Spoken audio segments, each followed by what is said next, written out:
نحمدہ و نصلی علی رسول الکریم اما بعد فاعوذ باللہ من الشیطان الرجیم بسم اللہ الرحمن الرحیم۔ آج ہے دی باچا۔ قرآن مجید کو سمجھ کر پڑھا جائے یا بغیر سمجھے ایک ایک حرف پر اس کے 10 نیکیاں ملتی ہیں، لیکن اس میں کوئی شک نہیں کہ قرآن پاک کے نزول کا مقصد اس کی تلاوت کرنا، اس کو سمجھنا اور اس پر عمل کرنا ہے۔ ہزاروں اور لاکھوں بچے، زن و مرد قرآن پاک کی تعلیم حاصل کرتے ہیں، لیکن اس کو سمجھتے کتنے ہیں اس کا انداز آپ خود کر سکتے ہیں۔ یہ صحیح ہے کہ بغیر عربی کی تعلیم اور دین کا فہم حاصل کیے قرآن مجید کو صحیح طور پر نہیں سمجھا جا سکتا، لیکن کیا کوئی طریقہ ایسا ہو سکتا ہے کہ طلباء کو قرآن مجید کا مقصد کچھ ایسے آسان طریقوں سے ان کے ذہن نشین کرا دیا جائے کہ وہ اس مقدس کتاب سے، جس کو وہ روزانہ پڑھ رہے ہیں، بالکل بے تعلق نہ رہیں اور ان میں اس کو سمجھنے کے شعور کو بیدار کر دیا جائے۔ اس مقصد کو حاصل کرنے کے لیے کافی عرصہ سے ایک تجویز ذہن میں پرورش پا رہی تھی، وہ یہ ہے، بچوں کو قصے سننے کا شوق ہوتا ہے۔ قرآن مجید کے بنیادی اصول، نبیوں کے آنے کے مقاصد اور ان کے قصے، حضور سرور کائنات صلی اللہ علیہ وآلہ وسلم کی زندگی اور دیگر ضروری امور کو آسان زبان اور قصوں کی صورت میں مرتب کر کے شائع کر دیا جائے۔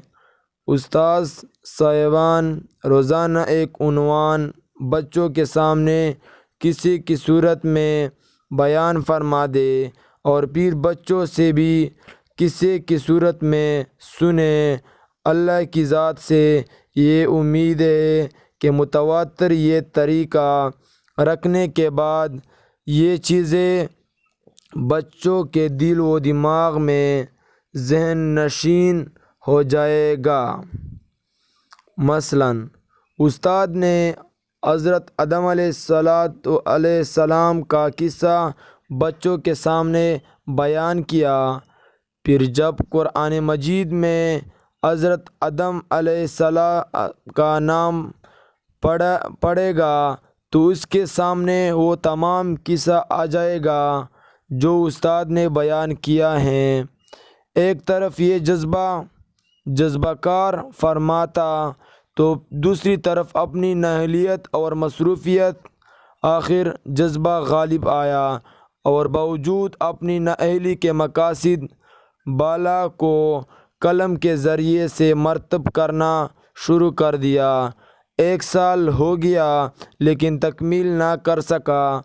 اپنے خیالات اور جذبات کا اظہار کر کے مولانا عبدالقیوم صاحب ندوی سے جزوی امداد لی۔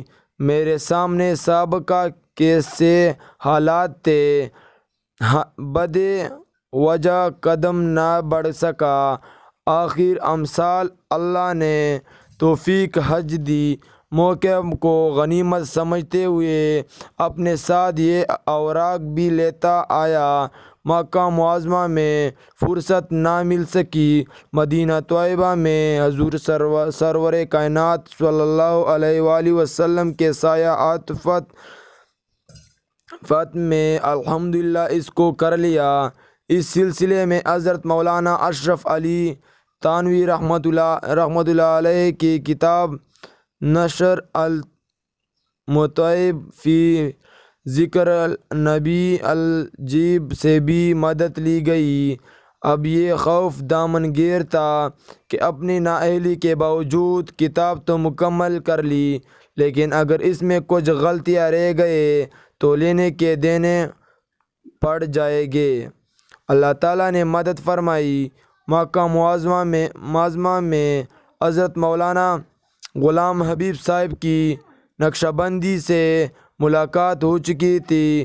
نظریں ادھر گئے اور ان سے نظر ثانی کی درخواست کی، جنہوں نے باکمال مہربانی منظور فرمائی۔ اس طرح حضور سرور کائنات صلی اللہ علیہ وآلہ وسلم کے زیر سایہ اللہ کی مدد سے یہ کتاب مکمل ہوئی۔ صرف حضور صلی اللہ علیہ وآلہ وسلم کا ہی فیض اور رحمت سمجھتا ہوں اور اس کا ثواب انہی کی روح پاک کو پہنچاتا ہوں۔ وآخر دعوانا ان الحمد للہ رب العالمین۔